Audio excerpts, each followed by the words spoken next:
Hello everybody, Christian from Treasure Town here, and today we're going to be going through the upcoming auction on Wednesday the 28th at 8 p.m. We're going to be selling a bunch of coins, including these, which are going to be free. I cover shipping. All you need to be doing is in the live stream and enter the giveaways when I set them, but we're going to be selling a bunch of coins on Whatnot. There's a mix of some really interesting ancient coins, some pretty cool world, including medieval coins. We've got a bunch of US stuff, some graded coins, and I'm just going to be showing you exactly what's here. Remember, you get $15 off your first purchase on the app when you sign up for it using my link, which is in the description, also right here. But let's get right into these coins. So I guess we can start with some of the graded stuff or some of the things that are already in this box, but just a few, these are not super expensive coins, but we have a few, mid-state 66, 1957 quarter would be a good start. This one shouldn't sell for too much. It's just like a slightly toned PCI holder. Often this PCI holder is known to make for interesting toning over time, and I think that that's the case. I mean, not in a crazy way, but on that one. We also have a nice Buffalo nickel, mint state 63, and then a error missing edge lettering $1 coin. It's tough to see, but there is no edge lettering on that. And that happened across a lot of the earlier presidential dollars. It's a little bit rarer on some of the older ones. There's also going to be a few, this one also is a really solid condition, 1780 Queen Catherine, or Catherine the Great, 5 kopecks, massive coin right there. But we've also got two variety coins. This one is RPM 002 from Kaneka, and then this one, I'm actually not exactly sure what it is, but I think that it's some sort of a repunchment mark on a 1942P Jefferson nickel. So should be interesting to see how those sell. We have a lamination error on this 1920D Buffalo nickel, sort of minor lamination, but still think that it's interesting. You don't see it on coins all the time. And then we'll get into just some of these other coins here. So 1903 Barber Half Dollar, and I'll try to go pretty quickly, but if there's something that you see that you're interested in, definitely look out for it. And 1909 S, you gotta look for the inverted mint mark there. We got a first year 1878 S Morgan silver dollar. I think the other thing to bear in mind with this, and here's a very bad condition, but 1927, nice on this one. Maybe you could acetone or remove it, but it looks like there's a scratch on it. Australian florin. This one actually looks better condition, 1936, 2 shillings or a florin. And then a larger British coin here, 1921 crown. I'm still also testing. I lose money on a fair amount of the coins that I sell. 1918, 50 cents in worn shape from Canada. So it's like every time I'm selling, it's like an experiment. Here's a really cool 1903 fifth dinero from Peru. And then this is the larger Sol coin from 1934, a little bit later. It's interesting to see what we come up with. Here's a half real shipwreck coin from El Cazador, sort of 1770s, 1780s. And then we also have a cool Civil War token. It says peace forever. So maybe some pacifist tendencies from whoever would have released that. And this one is actually going to be sort of a scaled back auction. Here's a large cent. I think we have 2 large cents. This one also 1838, though it's hold. And, there's a lot. If you sign up newly, 1866 2-cent piece, you can get some really good, often free. You just have to pay shipping for the coins. So, like, there were lots of people who got basically a free Barber Half Dollar, bids to like 15. They just pay for shipping, which is $4. 1869 here, 5-cent coin, and it worked out really well for them. 1891. Seated quarter, very worn shape, but fun to be able to include it. And I almost wonder if I should grade that, see if we could get like a poor one. It's probably would be AG2.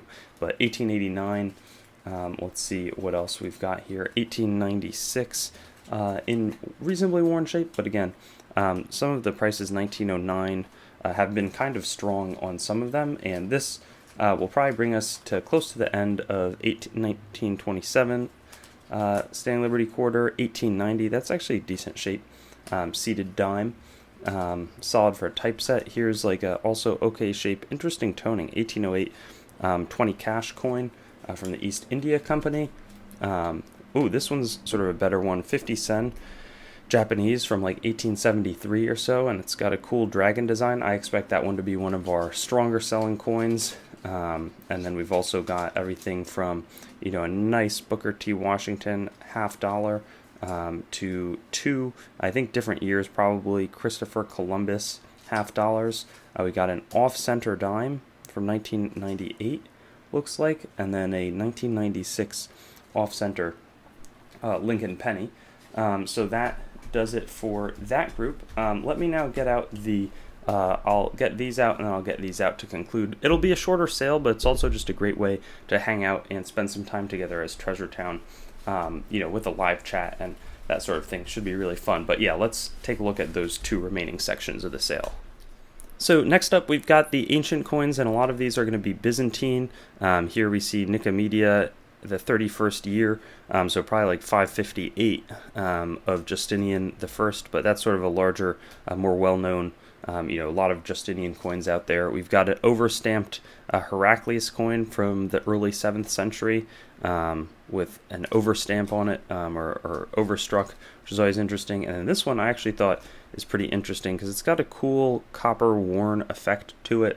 But it's a later copper bronze base metal phallus from 1059 to 1067, Constantine the 10th. We've got a Sasanian dram coin, relatively large silver planchet from around the 6th or 7th century. I'm not that good with identification, but that's what we're working with there. We've got two larger Jewish Pruta coins from around the 1st century BC or AD. Again, trying to work on my identification game, but for the time being, going to sell those two. We did get our hands on two of these Bayezid Axe coins, and then we also have another mix with some better looking Byzantine coinage again. This one's a Kyzikis coin, and these are going to be fully identified. I buy these often from a source who will identify them for me. I'm trying to up my identification game, but believe that this will have something to the effect of Jesus Christ, King of Kings, in terms of the lettering there. That one looks overstruck. There we see the Basile, which is also a reference to King of Kings, probably very overstruck coin, and it's always interesting just to see how they would take planchets of already made coins and just stamp right over instead of making their own new planchets, and it gives us some really cool history there. We see a little bit better definition, King of Kings. It's just, I think it's ISXS is like Jesus Christ, and then but don't hold me to that. And then this one has decent detail, if a little worn, and I don't know if Theop is I forget exactly what, but it's the second year there, and all of that information will be with us in the actual sale.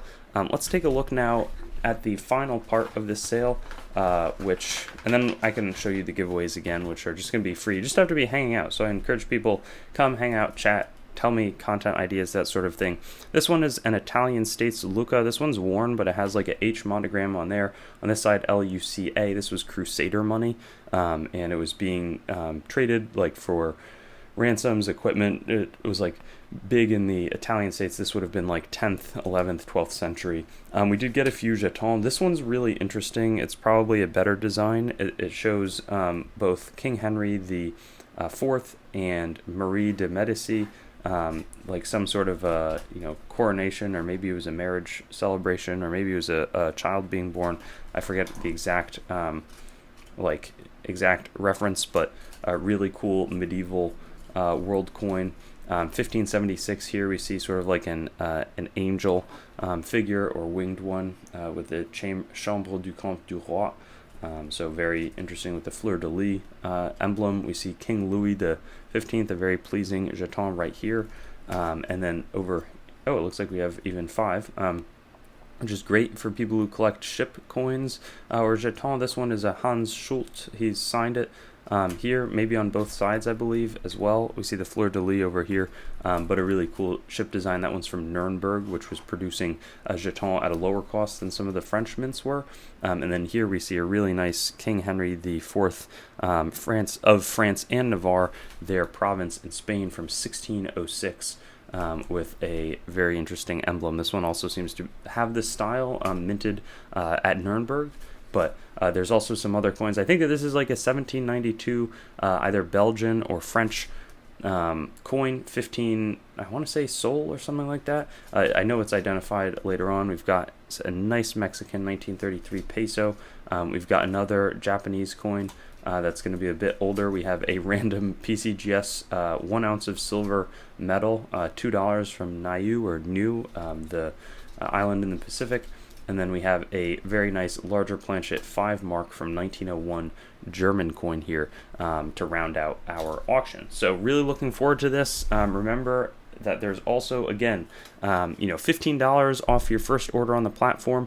And if you have like a spouse or friend or something like that, they can feel free to sign up and use my link, and then they'll get an additional $15 off, which I think is the best that we have, best offer that Whatnot has at the moment.